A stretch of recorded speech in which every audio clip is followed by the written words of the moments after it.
Hello and good day. Welcome to the Super Good Camping Podcast. My name is Pamela. I'm Tim. And we are from supergoodcamping.com. We're here because we're on a mission to inspire other people to get outside and enjoy camping adventures such as we have as a family.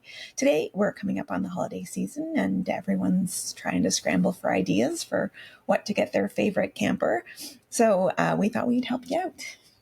We have a list of a few things and so we'll just kind of run through them. So one of the things, the first thing on the list was it's water purifier, but it's kind of a cool water purifier. So it's called a Grayl, Grayl, GeoPress, TI for titanium purifier. So it's a titanium kind of canister that you can use to cook with. So it doubles as a cook pot. You can drink out of it. It's got a handle on it like a mug that you could drink out of.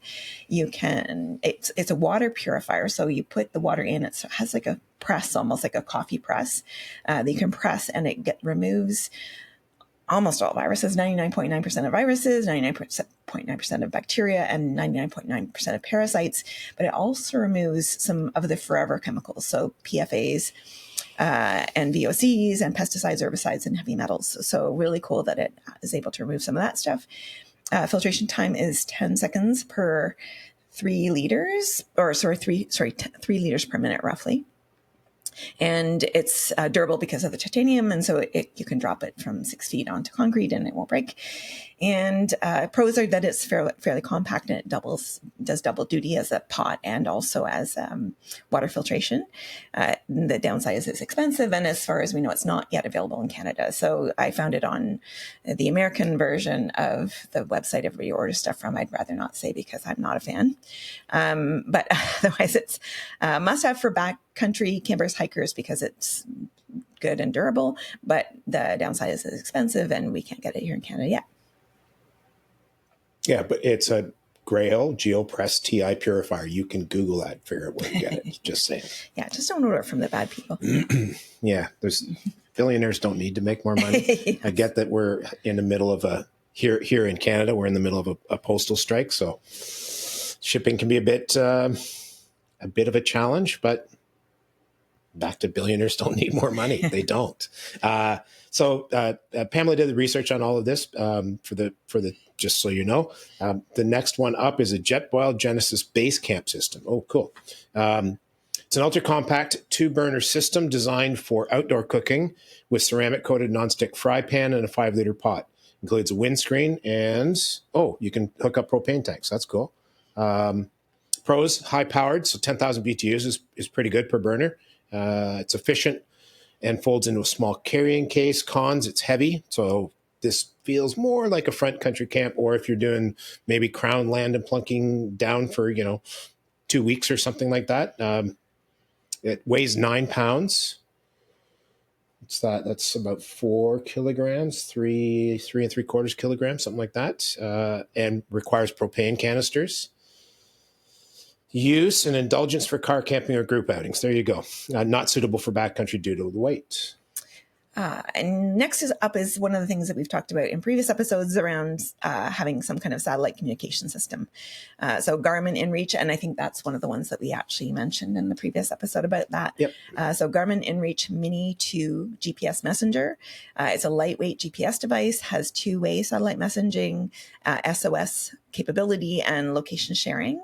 So it's a really important vital piece of safety equipment for you to have if you are backcountry and or extended in the backcountry hiking trips. It's compact, 3.5 ounces, long battery life up to 30 days, and it's reliable in remote areas. You do need to have a subscription service for it. But what's that worth in terms of saving your life? So it's all checks and balances. And has a small screen, so it limits your ability to navigate a little bit. But anyways, it's a must-have for safety for solo or extended backcountry adventures. Yeah, and Darren, our Ride Paddle Repeat, our most recent guest episode, he mentioned that when they were doing their super cool trip off into the Yukon, that's what they used to communicate with the outfitter, timing for planes and that sort of jazz. So worked out well for him. Everybody by now knows I'm a big Zoleo fan because that's what we use, and we've got the system down pat. You do have to drag a phone, or you don't. if you want to communicate more than the prepackaged message that's in there that says, I'm okay, this is my location, you have to drag a phone around with you to use as your texting bit, as your keyboard, for lack of a better term. All right. So next up is the Helinox Chair Zero. Description is an ultralight camping chair weighing just over a pound with durable materials supporting up to 265 pounds. That's pretty impressive. Pros: compact, easy setup, and portable. Provides a surprising level of comfort for its size, which anybody I've heard talk about their Helinox chairs, they all love them. Cons: this is why I don't own one. Expensive for its category and at minimal back supports. We have the cheap knockoff version. We have the $40 or $50 whatever made in China ones. They do the job for me for the amount of use that I put into them, and yeah, they're not pushing $200. It's a luxury indulgence. It is for backcountry camping, offering comfort without significant bulk. I bought ours entirely because we were doing a French river trip, which is there aren't a lot of logs and rocks and stuff. There's lots of granite, flat granite or rounded granite, but there's nowhere really to sit. I knew we were going to have some seating issues, and I'm not a spring chicken anymore. So I felt like getting one, and it was for the $40 or $50 each. Totally worth it. Absolutely. I can't believe I never did it before. Next up is more for car camping, the beach, tailgate parties, picnics, something like that. Not really a backcountry thing, but it's Everdure by Heston Blumenthal Cube. So it's really cool looking. It's this cube kind of thing. Almost looks a little bit like a cooler. So it's this cube thing. It's got an inside is a porcelain grill, so you can grill food. So, looking at it, it looks like it holds a couple of really good sized steaks, or it might hold 6 or 7 drumsticks if you're doing chicken. But so it's this portable grill, looks really nice. Got a couple of handles on it so that you can move it around, and you use charcoal in it to cook your food. It's got a chrome grill over top of it. And then it's got this food storage tray that fits on top of that. And then it's got a bamboo cutting board that fits on top of that. And the whole thing kind of clamps together. So it's relatively easily portable, but it is heavy. So it's not something, it's 16 pounds. Not that you're going to take it into the backcountry with you. But as durable, compact for a grill, and easy to transport. And it's a bit of a luxury thing as well, again, for camping, the beach, tailgate parties, or picnics, but not backcountry. Oh, yeah. And big, bulky bags of charcoals. Yeah, no, you're not lugging that in the backcountry either. Weatherproof journal. I have a Christmas list. This is probably on it. Durable, waterproof notebook for writing in any weather condition. Compatible with pencils or all-weather pens. I didn't know that was a thing. Though through rain, sweat, mud, and time, your notes will survive. Riley Outside posted on Instagram the other day about her adventure notes. Go check that out. Pros: lightweight, compact, reliable in harsh conditions.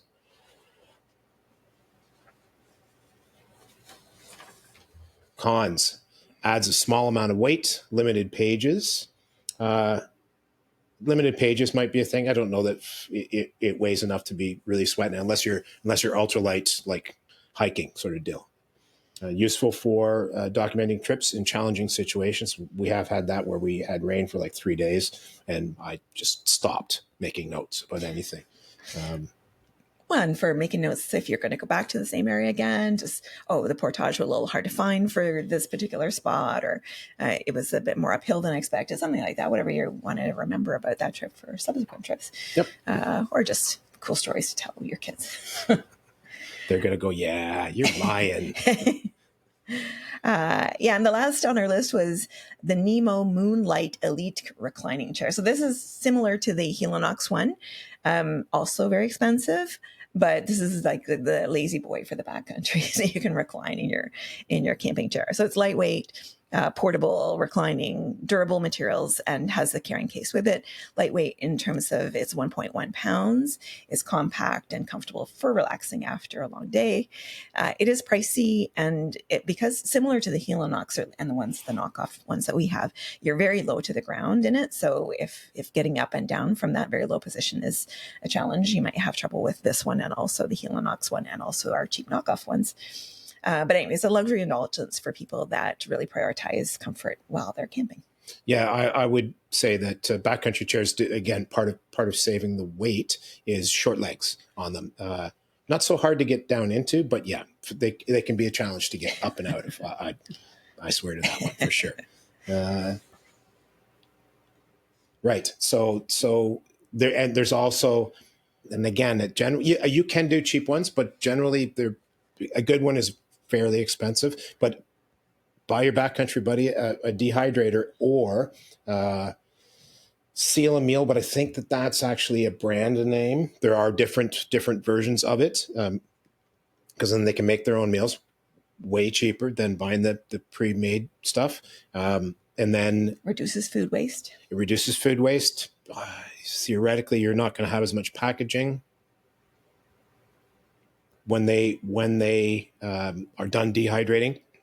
They got to bag it up. Now, we do, because we have a freezer, I sometimes put stuff in a Ziploc bag and use a straw to suck as much of the air out as I possibly can, and then zip it that last little bit, because I know to package it up in the tiny little bits that we're going to use for each meal will make me sad for all the extra plastic that we're using. So I put it into one Ziploc bag that I can reseal, like freeze for 6 months until we go on our trip. And then when we take it on the trip, take out enough for today, reseal it. It'll keep it for that week or 8 days or 10 days or whatever that we're out there. So you can do that, but being able to totally vacuum pack your stuff and stick it on a shelf, if you don't have the luxury of a big chest freezer, then that's a good thing, because it'll last anywhere from, depending on what it is and how well you did it, you could go from, say, 4 to 6 months up to, I think it's 1.5 years is sort of a threshold. I know that we've had stuff that was in the freezer and we've used it 3 years later and had no problems. So just saying, it's a good thing to have. Be pushing the limits a little bit. Well, I tend to be like that. And we just want to throw it out there. I would say shameless self-plug, but it's kind of not. If you're listening in the car, you go when you get home, go check out our YouTube channel, because we'll have this up as a video. I'm showing you our very, very cool merch. We have super good camping merch. We have shirts. Man, I think there's like 6 different shirts. There's something. Nope, this one doesn't have it on the back. SK Group in Sault Ste. Marie, so Canadian company, did a fabulous job of designing and printing a whole whack of very cool shirts for us with a bunch of different designs. Get Out There is on the back of most of them, but sometimes it has our website. They're cool looking things. I'm wearing this one. I don't own them all yet, so there's maybe some Christmas present thoughts for me. We've got a couple of different ball caps as well. So someone who wears baseball caps or T-shirts and they're looking for something new, especially if they're outdoors, then they're stylish. They're our own original photography, or Tim's own original photography on them. So they're unique. There's not something that they're going to have already. Yeah, and we make diddly squat off of them. The folks. I hope the folks at SK Group make some money off of it, because they put in a lot of work to design it. It would make me sad if they didn't. At some point, we'll probably just do, you can pick a charity and have your, $1.05 from each shirt or whatever go to a charity for a quarter, for a month, or whatever. We'll probably do that if we actually see some interest in our merch. Then yeah. So how to get it, the links will be in the show notes, but you can also go to our website anytime, which is supergoodcamping.com, and you will see a link at the top called Shop.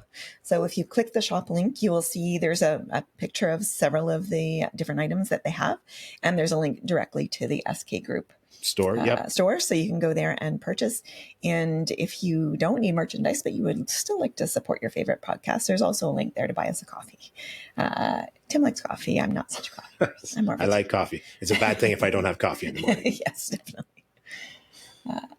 That's it for us for today. Thank you so much for listening. We hope you have the happiest of holidays, and maybe some of our suggestions will make somebody else's holiday even happier. Please do check us out on all of the social media and even on our Blue Sky account. We have a Blue Sky account, which is supergoodcamping.com. Oh, Supergood Camping.